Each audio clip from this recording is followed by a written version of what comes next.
तो भैया बच्चन साहब के मजे आ गए। नोट पे नोट, नोट पे नोट खींचने में लग रहे हैं। ये लीजिए भाई साहब आपका चेक।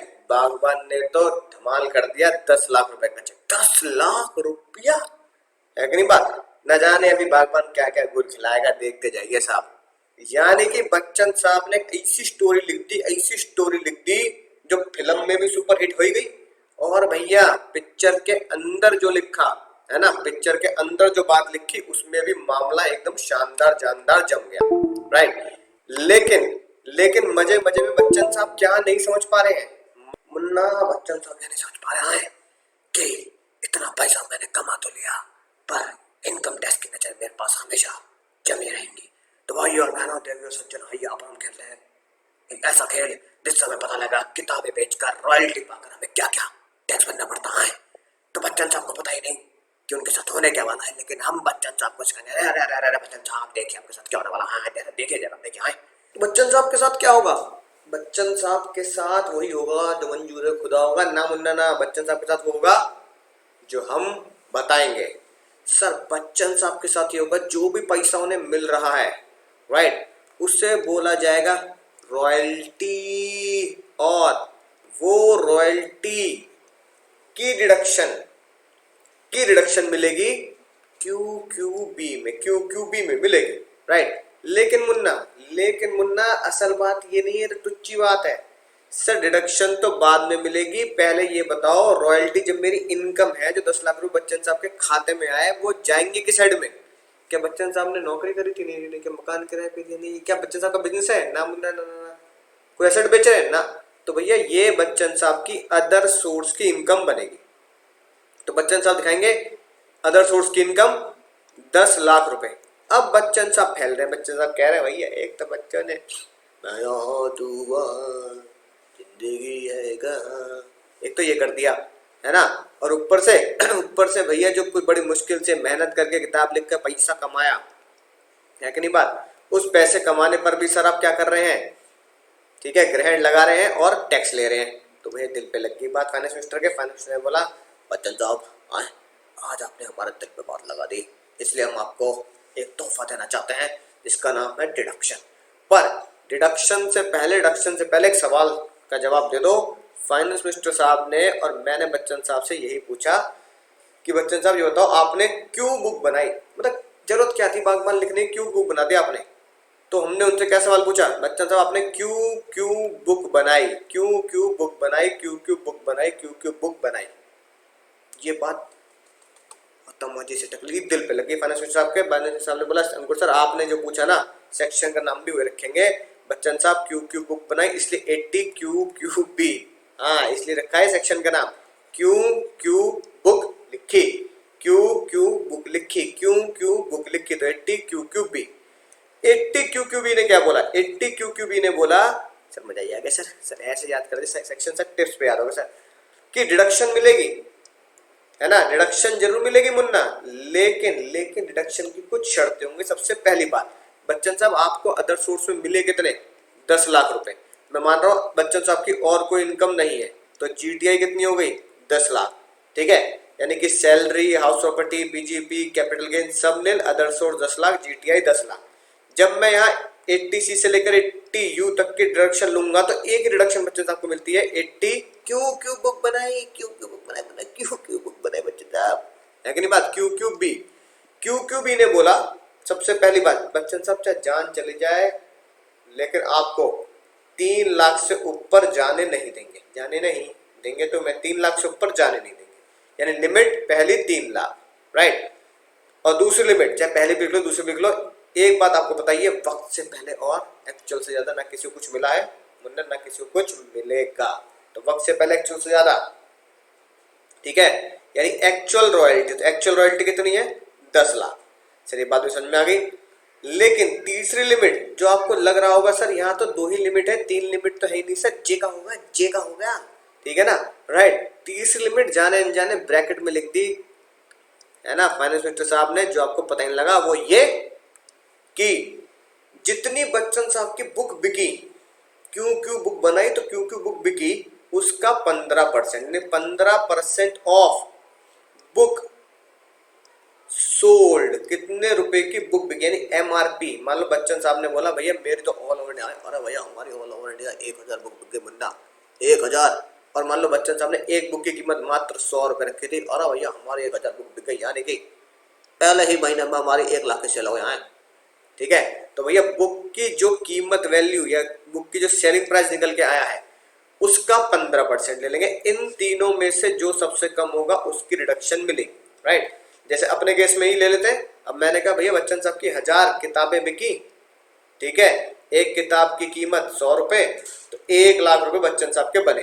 तो यहाँ मुन्ना कितने लिख देंगे हम, यहाँ मुन्ना लिख देंगे 1 लाख, राइट। तो 3 लाख, 10 लाख और 1 लाख, 3 लाख, 10 लाख और 1 लाख, इन तीनों में क्या कम है सर, 1 लाख कम है। तो बच्चन साहब की एनटीआई नेट इनकम कितनी मान ली जाएगी सर, नेट इनकम मान ली जाएगी 9 लाख। सिंपल एंड शानदार सर, मजा आएगा सर, ठीक है ना। तो ये बात याद रखेंगे, जितना अमाउंट की रॉयल्टी मिली 15%, राइट, और 3 लाख रुपए whichever is less. Sir एक बात और लिखिए sir, less expenses attributable to such income. बिल्कुल सही बात है भाई, जितनी रॉयल्टी मिली है ना, मान लो जितनी रॉयल्टी मिली, कितनी सर, 10 लाख रुपए। अब बच्चन साहब कह रहे हैं 10 लाख रुपए की रॉयल्टी कमाने के लिए, बुक को लिखने के लिए मेरे कुछ खर्चे हुए। जैसे मैंने भैया, ठीक है, 10,000 रुपए के तो पेन ही खर्च कर दिए, ठीक है, मेरे पेपर वेपर रिम का खर्चा आया है कि नहीं बात। तो उस कमाई से रिलेटेड जो भी मैंने खर्चा किया, मैंने मोटा मोटी मिला के मेरे 20,000 रुपए खर्च हो गए, ठीक है। तो यहाँ फिर हम एक्चुअल रॉयल्टी 10 लाख की जगह कितने लिखेंगे, अदर सोर्स में, अदर सोर्स में ही एक्चुअल रॉयल्टी 10 लाख की जगह लिखेंगे 9,80,000, ठीक है ना। बात याद रखना है बात, राइट। यानी बच्चन साहब ने वो रॉयल्टी कमाने के लिए जो भी खर्चा किया होगा, तो अदर सोर्स में आप 10 लाख लिखेंगे, अदर सोर्स में 10 लाख माइनस 20,000 रुपए पेपर का पैसा, पेन का पैसा, और 9,80,000 रुपए लिखेंगे, वही ये बात कहता है। अब आते हैं सर की नोट में, बच्चन साहब के साथ और क्या बातें हैं। बच्चन साहब से पहले मेरी बात सुनो आप। मैंने भैया आपको किताब दे दी, मैंने मान लो टेक्स्ट के नोट्स हैं, मैंने कहा भाई टेक्स्ट के नोट्स हैं, अब मैं इसको बुक फॉर्म में बेचूंगा। अब मैंने टेक्स्ट के नोट्स है ना बच्चों को देने शुरू किए, और पूरे नोट्स की कीमत रखी मान लो 100 रुपए रखी। तो बुक मैंने टेक्स्ट की बेचनी शुरू कर दी 100 रुपए पे, राइट।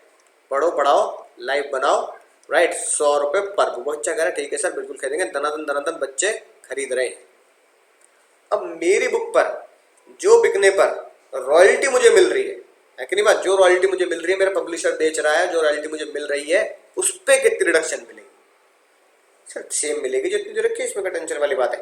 पढ़ लो नलायक को, बिना पढ़े कुछ नहीं बढ़ेंगे आगे, यानी अधूरा ज्ञान जहर के समान, ठीक है। देखो क्या लिखी है, सच बुक शुड बी, जो भी बच्चन साहब लिख रहे हैं, या तो वो लिटरेचर वर्क, यानी कोई लिटरेचर वर्क किया, यानी कि उन्होंने नॉवल वगैरह लिख दी। आर्टिस्टिक वर्क होना चाहिए, यानी कि उसमें आर्टिस्टिक इन्वॉल्वमेंट होनी चाहिए कि भाई मैं बुक लिख रहा हूँ वो आर्टिस्ट लोगों की बुक है, या साइंटिफिक नेचर की होनी चाहिए, साइंस फिक्शन वगैरह ना, इस तरीके से। ये मुद्दे की बात है, जे जो मैं हाईलाइट करने वाला हूँ वो नहीं होगी, not text book for schools. कई बहस पानी में गाइड है ना, जो आप दिल्ली यूनिवर्सिटी वगैरह में खरीदते थे चैंपियन टाइप, वो है ना guide, news commentary, newspaper, journal, समझ गए ना, जो निकलते रहते हैं, पैम्पलेट जो हम घरों में बांटते रहते हैं, right, other publication of similar nature, यानी कि स्कूल वगैरह की किताबें नहीं होनी चाहिए, है ना, गाइड किताबें नहीं होनी चाहिए, यानी एक तरीके से, राइट, रॉयल्टी की रिडक्शन स्कूल वगैरह की अगर किताबें लिखी होंगी तो उनके ऊपर नहीं मिलेगी। यानी कि कहने का मतलब ये है, सिर्फ यही बुक्स के लिए आप डिडक्शन पा सकते हैं, इन 3 कैटेगरी की बुक्स के लिए। तो बच्चन साहब हो गए जो नॉवल वगैरह लिटरेरी बुक्स होती हैं, आर्टिस्टिक बुक्स वो होती हैं जो आर्ट फॉर्म की बुक्स होती हैं, अंदर ड्राइंग बनी होती है, भाई इस तरीके से आप काम करेंगे। और साइंटिफिक फिक्शन मोस्टली वो बुक होती है जो साइंटिस्ट वगैरह लिखते हैं, जैसे स्टीवन हॉकिंस है ना, साइंटिस्ट है इतने बड़े स्टीवन हॉकिंस, तो भैया उन्होंने कुछ किताबें जो लिख दी वो। तो मेरे सर बात समझ चुके सर, मजा आ चुका है। रॉयल्टी, अब भैया तुम्हारी जो रॉयल्टी की इनकम यानी बागबान जो है वो आउटसाइड इंडिया भी फेमस हो गई, बाहर के लोग भी कह रहे हैं वाह क्या कह गए कभी, दंग रह गए सभी, क्या कह गए कभी, दंग रह गए सभी, विदेशों में भी दंग रह गए सभी। तो भैया जज साहब ने, हमारे फाइनेंस मिनिस्टर साहब ने बोला अगर बागबान बाहर भी बिक रही है तो जितना भी फॉरेन एक्सचेंज है, यानी जितना भी डॉलर है ना, डॉलर, वो 6 महीने के अंदर इंडिया आ जाना चाहिए। सर 6 महीने कहाँ से गिनने हैं? 6 महीने गिनने हैं end of the previous year और such extended time by RBI, end of the previous year, ठीक है ना। यानी कि भैया प्रीवियस से कब शुरू होता है सर? 1 अप्रैल पे। ये एंड कब होता है? 31 मार्च पे। तो 31 मार्च से 6 महीने गिन लो, 2 3 4 5 6, यानी अप्रैल मई जून जुलाई अगस्त सितंबर। 30 सितंबर तक, मोटा मोटा 30 सितंबर तक सारा विदेशी पैसा इंडिया में आ जाना चाहिए अगर रिडक्शन लेनी है किताबें बाहर बेचने पर। सर किताबें कौन बेच रहा है? ठीक है ना सर, किताबें तो इंडियन पर्सन ही बेच रहा है, बच्चन साहब इंडियन पर्सन है, ठीक है ना। और डिडक्शन के लिए सबसे खतरनाक बात है सर ये, सर आपको डिडक्शन के लिए सर्टिफिकेट साइन कराना पड़ेगा, prescribe authority requirement to furnish, यानी कि वो आपको इनकम टैक्स डिपार्टमेंट को रिटर्न के साथ देना पड़ेगा, प्रिस्क्राइब अथॉरिटी से साइन कराना पड़ेगा सर। यानी कि जो रॉयल्टी आपको पे कर रहा है, कहने का मतलब है जो रॉयल्टी आपको पे कर रहा है, पब्लिशर से एक सर्टिफिकेट ले लेना कि सर हाँ जी हमारे पब्लिकेशन हाउस से ये बुक पब्लिश हुई है और बच्चन साहब ने इतना पैसा कमाया है, ठीक है सर, बात समझ में आ चुकी है। यानी कि ये रिडक्शन सिर्फ इंडियन ऑथर्स के लिए है, लिखा ना Indian resident who is author of book, को ऑथर भी चलेगा, है ना, ऑथर या को ऑथर भी चलता है। अब तो दो लोग बुक लिखते थे सर, को ऑथर भी आप लिख सकते हैं सर। क्वेश्चन हो जाए तो मजा ही ना आ जाए? बिल्कुल मजा आ जाएगा, इसलिए बच्चन साहब के नाम से ही क्वेश्चन है, ध्यान से देखेंगे, ठीक है। बागबान लिख दी, लिटरेरी नेचर की। प्रिंट प्राइस है 200 रुपए, टोटल कॉपी कितनी बिकी? 3000। यानी कि अगर मैं टोटल करूं, बच्चन साहब ने पूरे साल में कितने एमआरपी किताबें बेच दी? 3000 कॉपी बिकी 200 के भाव से, यानी कि 6 लाख रुपए टोटल बच्चन साहब की सेल हो गई। 6 लाख रुपए उनकी पब्लिशर ने बताया सर इतनी किताबें बिक चुकी हैं, right. He claim that he is getting royalty 50%, यानी उनको जो रॉयल्टी मिलती है वो कितनी मिलती है सर? उनको रॉयल्टी मिलती है 3 लाख रुपए, राइट। तो डिडक्शन कितनी मिलेगी उन्हें? डिडक्शन कितनी मिलेगी? अगर मैं डिडक्शन निकालूं तो भैया डिडक्शन आपको पता ही है, बिल्कुल सिंपल है, एक्चुअल रॉयल्टी रिसीव 3 लाख, ठीक है, और लिमिट इत्तेफाक से लिमिट भी 3 लाख है, ठीक है ना। और 15% ऑफ बुक सोल्ड, 6 लाख का 15% इंटू 15%, ये आ गया सर 90,000। अब 3 लाख की लिमिट, 3 लाख की लॉयल्टी और कितने रुपए का 15% है? 90,000। तो रिडक्शन बच्चन साहब को मिलेगी 90,000 की। बोलो सर बात समझ में आ चुकी है? आ चुकी है, मजा ही आ चुका है। देखो लिखी बात, डिडक्शन अलाउड शेल बी 90,000, ठीक है सर, तो आसान सी बात थी। अब आते हैं सर जो आज से बहुत साल पहले, बहुत साल पहले क्वेश्चन पूछा मेरे से, ठीक है, देखते हैं क्या होगा उसका। अरे सर आपका नाम लिखा है तो मजा आएगा सर, ठीक है। राइटर है, उन्होंने ये मुद्दे आपको बताए हैं सर। क्या रॉयल्टी उन्होंने मिली है जो एलिजिबल रिडक्शन के लिए, यानी कि कोई किताब लिख दी मैंने भी, 42,000 रुपया की रॉयल्टी। अब उस रॉयल्टी को कमाने के लिए इतने रुपए का खर्चा कर दिया मैंने, उस रॉयल्टी को कमाने के लिए इतने रुपए खर्चा कर दिया, यानी कि 42,000 रुपए की, है ना, रॉयल्टी प्राप्त हुई। और मैंने भैया ये बताया सरकार को, हमारे इनकम टैक्स डिपार्टमेंट को, सर पता है 8,000 रुपए के पेपर पेन ये सब खर्चे वगैरह हो गए। तो एक्चुअली में रॉयल्टी अदर सोर्स में मिलेगी कितनी? तो अदर सोर्स की मेरी इनकम बनेगी 34,000 रुपया, ठीक है सर, बात समझ में आ चुकी है। प्रोफेशन दे रखा है, ठीक है, पब्लिक प्रोविडेंट फंड में जमा किया है, यानी कि ये देखो, ये एग्जाम में कैसे पहचानना है? एग्जाम में पहचानना है कैश इनफ्लो आउटफ्लो से, ये मेरा कैश इनफ्लो है, ठीक है ना, राइट। पीपीएफ वगैरह में जो पैसा डाल रहा हूं ये मेरा कैश आउटफ्लो है, राइट। तो ये पीपीएफ कहां पढ़ा है सर हमने? डिडक्शन वाले चैप्टर में पीपीएफ पढ़ा है सर, 80C, ठीक है, समझ आगे बात, सब बिल्कुल समझ में आ चुकी है। एग्जाम में ऐसे दिखाना है टेबल फॉर्म में। पीजीबीपी, पबजी में क्या आएगा? इतने रुपए का प्रोफेशन, ठीक है ना, राइट। तो पबजी की इनकम ये हो गई, ठीक है। रॉयल्टी एक्सपेंसेस, तो ये मेरा 34,000 रुपए आ गया था, 3,80,000 प्लस 34,000 जीटी आ गई इतनी, ठीक है। पीपीएफ में कितने डाले सर? पीपीएफ में डाले मैंने 70,000 और 1.5 लाख विचेवरलेस ये। अब क्यूक्यूबी में सर 34 क्यों आया? ठीक है, यहाँ सॉल्व नहीं है, मैं सॉल्व करके बता रहा हूँ इसलिए, ताकि आपको बता रहे सर कैसे आया। रॉयल्टी रिसीव्ड, एक्चुअल रॉयल्टी कितनी मिली बच्चन साहब को?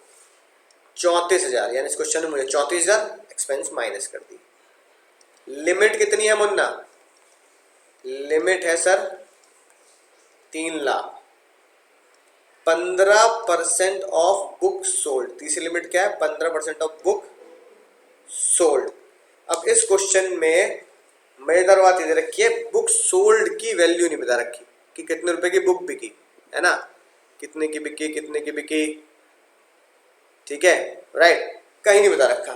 अब तुम कहो सर चलो जीरो मान लेते हैं। भैया अगर जीरो बुक बिकी है, एक भी किताब ना बिकी 100 रुपए की, तो भैया रॉयल्टी कहाँ से आ गई? फिर रॉयल्टी तो बुक बिकने का हिस्सा होता है। पब्लिशर से हम टैप कर लेते हैं, भाई देख मेरे नाम से किताब बिकेगी, है ना, बागबान उनको है ना ऐसी किताब बिकेगी, जितने किताब बिकी 50 तेरा 50 मेरा, तू छाप एडवर्टाइजमेंट कर, मुझे तो रॉयल्टी दे दियो। तो जब तक बिकेगी नहीं तो रॉयल्टी आएगी नहीं। तो भैया इसको हम क्या नहीं कर सकते सर?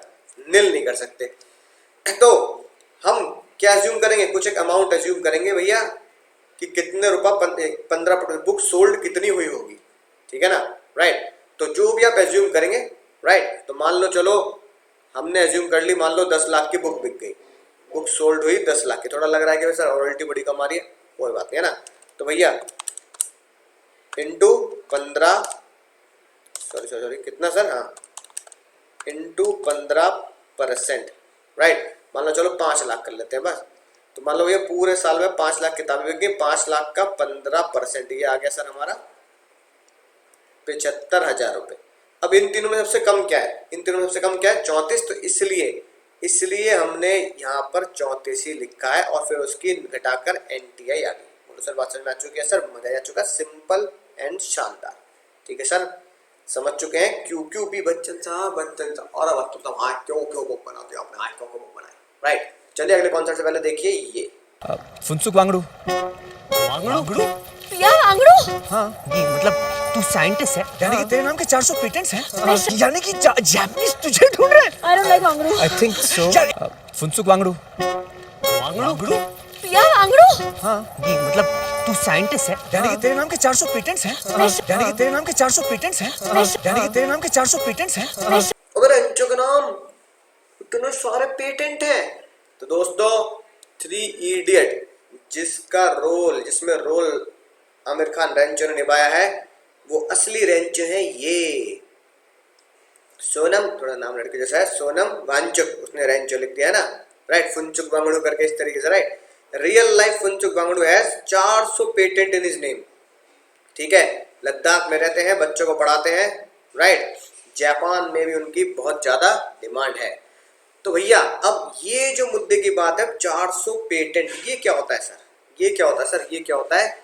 जैसे हम किताब लिखते हैं तो उस पे मिलता है कॉपीराइट, कि भैया ये किताब लिख दी, ये मेरा कॉपी है ना, ये मेरा कॉपीराइट है, राइट। ऐसे ही अगर मैं कोई आविष्कार करता हूं, ठीक है ना, कोई मैंने नया आविष्कार कर दिया, तो आविष्कार के ऊपर जब मैं उसको रजिस्टर्ड कराने जाऊंगा कि भैया ये मेरा आविष्कार है, मैंने किया है, तो उसके लिए हमें क्या मिलता है? पेटेंट राइट मिलता है, पेटेंट राइट, राइट। जैसे भैया माइक्रोसॉफ्ट ने विंडो बनाई, तो माइक्रोसॉफ्ट ने विंडो का आविष्कार क्या करा लिया? पेटेंट करा लिया, रजिस्टर्ड करा लिया सरकार से लिखवा के लिए, लेकिन भैया ये मेरे नाम पे, ये मैंने आविष्कार किया है। तो अब आविष्कार करके हुआ क्या? विंडो क्या कर रहा है? विंडो बेच रहा है कि नहीं बात? लाइसेंस ले लेके 3 साल के, 4 साल के, 5 साल के लाइफ टाइम में भैया पैसे देके आप विंडो खरीद रहे हैं। ऐसे ही आमिर खान ने कुछ शानदार आविष्कार किए, राइट। जैसे कि आपने वीडियो में देखा कि भैया भेड़ से है ना ऊन निकल रही है, ये हो रहा है, वो हो रहा है। फिर आम आदमी, बड़ी बड़ी कंपनी उनके पास गई और बोला कि भैया ये आविष्कार हमें दे दो यार, हमें दे दो ये आविष्कार। तो रेंचो ने बोला मैं दे दूंगा सर, ये आविष्कार आपको यूज करने के लिए दूंगा, आपको राइट टू यूज मिलेगा। आपको क्या मिलेगा सर? राइट टू यूज, इस्तेमाल करिए, जी भर के इस्तेमाल कीजिए, कोई टेंशन वाली बात नहीं है। लेकिन बस क्योंकि आप मेरा आविष्कार यूज कर रहे हैं, उससे आप अपना प्रोडक्ट बनाएंगे, प्रोडक्ट फिर मार्केट में बेचेंगे, पैसा खींचेंगे, प्रॉफिट कमाएंगे। मेरा क्या? मैंने कहा दिमाग लगाया, मत छिटक ली, मेरा क्या होगा? तो कंपनी ने पूछा बताओ भाई क्या चाहते हो? तो आमिर खान ने बोला सर मुझे आप दे देना 1 लाख रुपए पर मंथ, ठीक है, ये मेरे आविष्कार के यूज करने की वैल्यू है, ठीक है। राइट। इसके लिए मैं आपको यूज करने का राइट दे दूंगा, इसके लिए मैं आपको लाइसेंस दे दूंगा कि सर ये मैं लिख के दे दूंगा कि भैया ये मेरा आविष्कार है और मैं अपनी मर्जी से लाइसेंस प्रोवाइड करता हूँ, यूज करने का अधिकार देता हूँ इस एक्स कंपनी को। तो बहुत सारी कंपनी है जो दूसरों का आविष्कार यूज करती है, अपना प्रोडक्ट बनाती है और मार्केट में बेचती है और आपको पता नहीं लगता कि वो आविष्कार है किसका। ठीक है, तो ऐसे ही इन सर के पास, इन भाई साहब के पास 400 पेटेंट है, 400 आविष्कार हैं। ठीक है, तो जिन लोगों को वो आविष्कार पसंद आते हैं वो खरीद लेते हैं इनसे, यानी कि खरीदने का मतलब है उनसे राइट टू यूज ले लेते हैं और ये 10,000 रुपये महीना, 20,000 रुपये महीना, 10 लाख रुपये महीना, जैसा इनका मर्जी करे कंपनी के हिसाब से डील कर लेते हैं। तो कमाई क्या हुई, अपने आविष्कार किए और लोगों को इस्तेमाल करने के लिए दिए। ठीक है, बात समझ में आ चुकी है। अब रेंचो को क्या बोला जाएगा सर, रेंचो को बोला जाएगा पेटेंटी, है कि नहीं बात। और वो भी कौन सा होना चाहिए, इंडिया का होना चाहिए, विदेशी नहीं चलेगा। क्या मिलेगी उसे मिलेगी ये लाइसेंस फीस जिसे हम बोलते हैं royalty on patent, royalty on patent. इस लाइसेंस को लीगल भाषा में, लाइसेंस फीस को लीगल भाषा में बोलते हैं रॉयल्टी ऑन पेटेंट। पेटेंट वो रजिस्टर्ड करा लेंगे, है ना, एज पर पेटेंट एक्ट के हिसाब से रजिस्ट्रेशन हो जाता है, कॉपीराइट एक्ट के हिसाब से किताब रजिस्टर्ड हो जाती है। रॉयल्टी इनकम डिडक्शन कितनी मिलेगी, बिल्कुल सेम टू सेम है QQB की तरह, राइट। बस यहाँ पे तीसरा पॉइंट नहीं है, जैसे वहां पे था ना 15% ऑफ बुक सोल्ड। ठीक है, तो यहाँ पे तीसरा पॉइंट नहीं है, तीसरा पॉइंट नहीं है, सिर्फ दो ही पॉइंट है। Actual royalty receive by Rancho, Rancho को कितनी रॉयल्टी मिली, actual royalty receive by Rancho और 3 lakh whichever is less. ठीक है, डिडक्शन मिल जाएगी। कॉन्सेप्ट एकदम सेम है। पहले मैं रॉयल्टी कहाँ दिखाऊंगा, पहले मैं वो रॉयल्टी दिखाऊंगा अदर सोर्स में, अदर सोर्स के बाद जीटीए आएगी, जैसे अभी ऊपर क्वेश्चन किया। तो अदर सोर्स में आप दिखाएंगे भैया calculation of total income of Rancho बहती है था वो। ठीक है, तो अदर सोर्स की रॉयल्टी मान लो रेंचो की 12 लाख रुपए आ गई भाई, 1 लाख रुपए महीने के हिसाब से। ठीक है, अदर सोर्स, बाकी सारे हेड, चारों हेड नील। तो रेंचो की डीटीए कितनी हो गई सर, 12 लाख हो गई। अब डिडक्शन कितनी लेगा वो, 80 RRB। सर ये कैसे याद करेंगे, अच्छा बताओ। इससे पहले मैंने तो बच्चन साहब के बारे में बताया था, वो क्या था सर, 80 QQB। बच्चन साहब क्यों बुक बनाई, बच्चन साहब क्यों बुक बनाई, तो QQB, क्यू के बाद क्या आता है, क्यू के बाद आता है R, क्यू के बाद क्या आता है, क्यू के बाद आता है R, B के बाद क्या आता है, B के बाद C मत लिख देना, B का B ही रहेगा। ठीक है, तो पहले RRB फिर QQB, यानी पहले अमिताभ बच्चन साहब फिर आमिर खान, यानी कि रेंचो, पहले अमिताभ बच्चन फिर रेंचो। सर ऐसा क्यों है भैया, बच्चन साहब बड़े नहीं, अरे भैया इतनी उम्र हो गई, हमें अभी तक इज्जत नहीं करोगे क्या, अरे बड़ा नहीं मानता क्या हमें तुम, अरे सर अरे बच्चन साहब कैसे बात कर रहे हैं। तो भैया अमिताभ बच्चन साहब बड़े हैं, तो अमिताभ बच्चन बड़े हैं इसलिए पहले वो आएंगे। तो QQB, अमिताभ बच्चन साहब बड़े हैं तो इसलिए पहले कौन आएंगे, अमिताभ बच्चन आएंगे, तो यहाँ लिखेंगे अमिताभ बच्चन। तो भैया अमिताभ बच्चन साहब बड़े हैं, इससे पहले क्यों बुक बनाई बच्चन साहब, क्यों बुक बनाई। और फिर आमिर खान, रेंचो छोटा है तो भैया रेंचो उनके नीचे आएंगे, क्यू के बाद R, क्यू के बाद R और B का B। उम्मीद है सर याद हो चुका है सेक्शन RRB, QQB के बाद RRB, QQB के बाद RRB, यानी 80 क्यू के बाद R, क्यू के बाद R और B को B ही रहने देंगे, राइट। तो RRB में कितनी रिडक्शन मिलेगी sir, actual royalty receive 12 lakh रुपए और 3 लाख रुपए की limit which ever is less. 3 lakh रुपए की रिडक्शन मिलेगी। NTI या फिर TI हो जाएगी रेंचो की सर 9 लाख रुपए। ठीक है सर, बात समझ में आ चुकी है। इसके ऊपर लिख लो same to same as QQB, same to same as QQB। पढ़ के देख लो, यकीन ना आ रहा हो तो नालायक हो। अगर रॉयल्टी इंडिया से बाहर, क्या कह गए सर, कभी रेंचो को देखकर दंग रह गए, विदेशों में भी सभी। तो विदेशों से पैसा आ रहा है, तो विदेशों में पैसा कब तक आना चाहिए, 6 महीने के अंदर आना चाहिए, प्रीवियस ईयर के एंड से, यानी 30 सितंबर तक पैसा आ जाना चाहिए। हाँ, ये 30 सितंबर एक्सटेंड किया जा सकता है ना, RBI के द्वारा। RBI कह रहे भैया थोड़ा टाइम और बढ़ा दो, तो बढ़ा देंगे, कोई दिक्कत वाली बात नहीं। सर्टिफिकेट, ठीक है भैया, आप जो डिडक्शन क्लेम कर रहा है, जो रॉयल्टी ले रहा है, वो सर्टिफिकेट ले लेगा प्रिस्क्राइब अथॉरिटी से कि भैया हाँ ये आविष्कार उनके नाम पर है, authorities required to be furnish, और अपनी इनकम टैक्स डिपार्टमेंट को फर्निश कर देगा। सर ये सर्टिफिकेट मुझे मिला हुआ है कि मैं एक रजिस्टर्ड पेटेंटी हूं, मेरे नाम पे रजिस्टर्ड है। राइट। तो मेरे दोस्तों बात समझ में आ चुकी होगी, बोलो सर बात समझ में आ चुकी है, मजा आ चुका। बेसिक बात इतनी है, रॉयल्टी मिल रही है, रॉयल्टी मिल रही है, ठीक है। तो actual amount of 3 lakh which average less patent के ऊपर। अगर किताबों के ऊपर कॉपीराइट के लिए रॉयल्टी मिल रही है, किताबों के लिए कॉपीराइट की रॉयल्टी मिल रही है, तो भैया एक्चुअल अमाउंट रिसीव्ड और 3 लाख और 15% of book sold which ever is less, ठीक है। तो QQB 80 QQB, right. Actual 3 lakh 15% of book sold, 80 RRB actual 3 lakh, तीसरी लिमिट नहीं है, विच एवर लेस, और ये विच एवर इज लेस। सब बात समझ में आ चुकी है, मजा आ चुका है। और ये बात जीवन में याद रखना। आज जो तुम्हें दिक्कत महसूस हो रही होगी ना, सब पता है इतना पढ़ना पड़ता है, इतनी मोटी मोटी किताबें हैं, ये है वो है। आज जो तुम्हें दर्द लग रहा है पढ़ाई, अगर ये झेल गए और पार कर गए, हासिल कर ली डिग्री, तो सबसे बड़ी ताकत यही होगी, एक साइन की कीमत। क्या कीमत है सीए की? सर सीए की तो साइन की बहुत तगड़ी कीमत है ना। एक साइन की कीमत ही लाखों रुपए होगी। तब आपको समझ में आएगी बात कि जो दर्द हमने झेला पिछले सालों में, उसकी कीमत लाखों करोड़ रुपए हो चुकी है। तो इसलिए झेलते रहो, आगे बढ़ते रहो। If you are going through hell, if you are going through hell, keep going, keep going, keep going. चलते रहना, चलते रहना। अगर नरक की जैसी हालत में भी अगर चल रहे हो तो। सर अब बात आती है 80AC क्या बोलता है सर? 80AC सबसे पहले से जनरल सेक्शन है। अगर आपको ऊपर पड़ी हुई कोई भी रिडक्शन लेनी है, 80C से लेकर 80U तक जितनी भी रिडक्शन हमने पढ़ ली, कोई भी रिडक्शन लेनी है, रिटर्न फाइल करना मस्ट है। यानी इनकम टैक्स डिपार्टमेंट को रिटर्न भरना मस्ट है। यानी रिटर्न आप जरूर जरूर भरें, रिटर्न आप जरूर जरूर भरें, है कि नहीं बात? वो फाइल करना मस्ट है। और अगली खतरनाक शानदार बात आती है जे। अगर एसएससी ने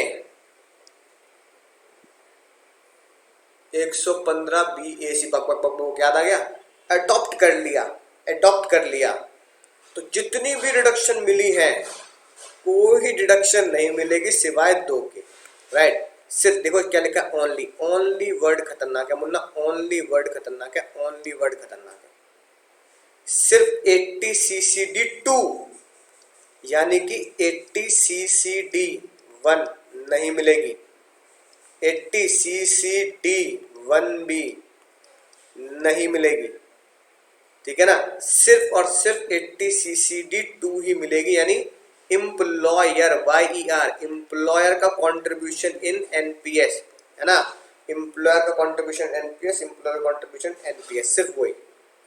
या फिर मिलेगी जा काम पे जा, 80 JJAA ही मिलेगी। यानी 2 ही रिडक्शन मिलने वाली है अगर आपने 115 बग अडॉप्ट कर लिया। तो क्वेश्चन में ध्यान से पढ़ लेना कि क्वेश्चन क्या कह रहा है। अगर क्वेश्चन कह रहा है 115 BAC है, तो भैया क्या है, वो कितनी ही डिडक्शन की बातें कर ले, 80D, DD, 80U, TT, TTB कुछ भी कर ले, भैया डिडक्शन दे मत देना, गलती से मत दे देना।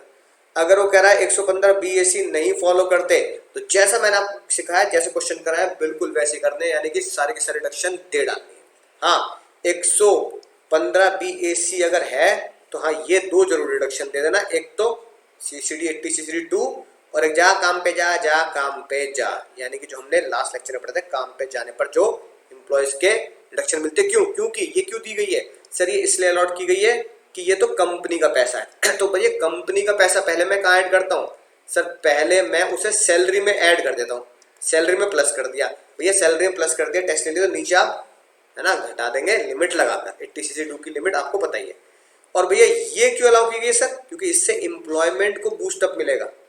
भैया इससे एम्प्लॉयमेंट को बूस्टअप मिलेगा। लोग इस लालच में भैया 30% ऑफ एम्प्लॉयमेंट है कि नहीं बात, घटाने हैं मुझे भी 3 सालों तक, तो भैया लोग नौकरी पे लोगों को रखेंगे ताकि एम्प्लॉयमेंट चलता रहे, इसलिए 2 ही रिडक्शन अलाउड की गई है बस। और आखिर में दोस्तों राज की बात, ज्ञान की बात, जब हम 80C में ट्यूशन फीस की रिडक्शन लेते हैं, है ना, ट्यूशन फीस की, सिर्फ याद आ रहा है ना, लैब वगैरह के ट्यूशन फीस की, इस तरह का फॉर्म हम है ना अपने कॉलेज में भर के देते हैं, राइट। तो कॉलेज वाले आपको ये फॉर्म दे देंगे। जैसे मैंने ABS गाजियाबाद में कॉलेज है, उसका फॉर्म लगा रखा है, सर ऐसे ऐसे ऐसे बात है, बस ऐसे ऐसे होगी, ऐसे ऐसे ऐसे बात है सर, ठीक है ना, राइट। मेरे को ऐसे है तो बस मुझे क्या कर दो, क्योंकि मेरे पिताजी को डिडक्शन लेनी है, माता जी को डिडक्शन लेनी है, तो मुझे ये दे दो बस। Kindly you are requested to kindly provide the tuition fee detail, बस ट्यूशन फीस की डिटेल मुझे आप दे दें, राइट, ताकि मेरे पिताजी क्या कर सके, डिडक्शन ले सके इनकम टैक्स एक्ट में for my mother and father. अब कॉलेज से डिटेल मिल जाएगी, थैंकफुल टू यू, कॉलेज के साइन वगैरह हो जाएंगे। यही बात, यही ट्यूशन फीस की स्लिप आप कहाँ लगा देंगे, ठीक है ना, इनकम टैक्स की रिटर्न के साथ चिपका दें, तो समझ में आ जाएगी बात कि हाँ भाई इतनी फीस बच्चे की कॉलेज में ट्यूशन के नाम से दी गई है। मेरे दोस्तों बात समझ में आ चुकी होगी, शानदार जानदार तरीके से डिडक्शन आपको पूरी मैं समझा चुका हूँ, सुपर डुपर तरीके से समझा चुका हूँ, विद क्वेश्चंस और डिटेल में समझा चुका हूँ। बस अब करना क्या है, जितने भी क्वेश्चंस हैं, जो भी बुक्स हैं आपके पास, करते जाइए, पढ़ते जाइए, सीखते जाइए। इनकम टैक्स का नाम ही प्रैक्टिस है, प्रैक्टिस है, प्रैक्टिस है। तो मिलूंगा लेक्चर में, तब तक करना क्या है, बस बढ़ते रहो, आगे बढ़ते रहो। ये बात ध्यान रखना, जो दर्द अभी झेल रहे हो वो एक दिन लाखों करोड़ों रुपए का रिटर्न बन के आपको जरूर मिलेगा।